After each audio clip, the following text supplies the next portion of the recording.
Grabing aroma sa giluto naton mga langga nga bangro. So dali, maluto kita kay tawhay si inang ninyo sa bunga adlaw mga langga. Let's go!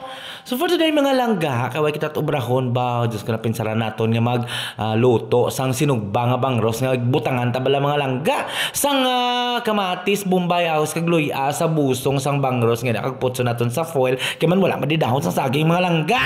Kag tapos isugbahon. Ayan, so ara ginbuksan na naton ang prepare na naton gali ang bangros.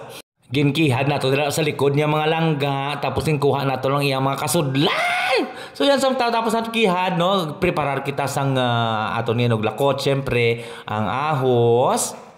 Ahos na panglaban sa mga aswang mga langga. So may tupad balay kang aswang ko no, kulintas ka lang sa ahos kay madlok na sila sa imo. Siyempre, after natin laktan sang ahos langga, maprepara naman kita sang Bombay. Halin sa garden ni Lola Baray. O, magkihad sang Bombay. Hinahina lang mga langga, kay basi ikaw magaluha. O. Tapos, kung palakaon ka kuno sang Bombay, mga langga, gabaho ang sod ka, gabaho imo balas. So, kinanglan, moderate lang langga, pagkaon sang Bombay. Wow, bot. Kag syempre mga langga, isa sa nagapanamit sinisang aton nga ginluto nga bangros nga may sulod sa iya busong ang luya.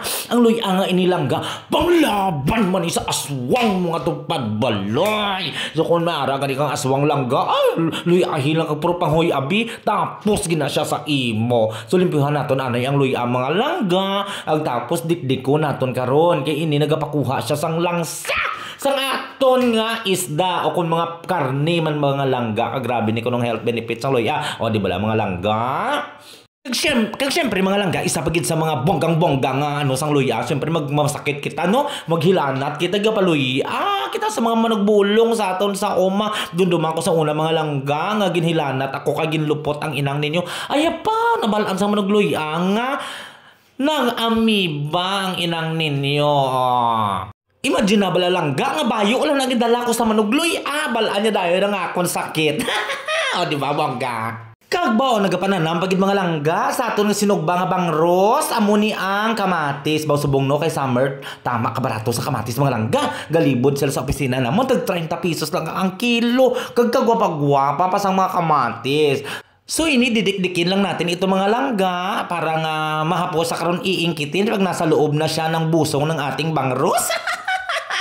At dahil natapos natin langga ng kihad ang ating mga kirihadin, hayan, lagyan natin ng konting pampalasa, asinan natin mga langga para nga syempre may sabor man ang aton nga inog staff sa busong sang aton bangros. Kag nadumduman inang ninyo langga, may aragali kita tinago nga mga 20 anyos na nga tanglad. O di ina tong tanglad o ara tama nagidya kalaya sa aton nga ref mga langga. So yan. So aton siyang hugasan tapos utdon gamay kag ibutang makaron sa busong sang aton bangros para mahamot siya mga langga, di ba la? So ayan, mekos-mekos lang natin kung si insan pa natin na Indiano. Yan, samuin natin langga para na mag-sit in ang lahat ng mga flavor. And then syempre, hindi natin malipatan, lalagyan natin ng Magic Sarap. Hoy, hindi ito paid advertisement Magic Sarap. Baka naman. Kasi pag nilagay Magic Sarap, sa sarap talaga na parang magic ang iyong niluto. So itaktakan lang natin ng konti. At syempre, kumpleto natin mga panakot lang kadhayan, buburikatin lang natin itong bangros na ito, pabikain mo, syempre at ilagay ang ating mga panakot na dinikdik kanina mga langga. At dahil naubusan natin ng lagay mga langga, yung mga panakot natin doon sa busong ng bangros, puputsin na natin siya ng aluminum foil. At saka pag nagputos tayo ng aluminum foil, dapat hugot siya mga plangga. At saka na para hindi aawas yung sabaw kasi ang sabaw mismo ang magluluto sa kanya na parang si steam sa doon sa loob. O di ba la? O ayan, susuba-suba na tayo kasama si Dagol. Naku, binabantayan talaga natin. Baka kainin na Dagol ang ating bangros pag balakid natin. Wala ng ating sinugba na bangros mga langga.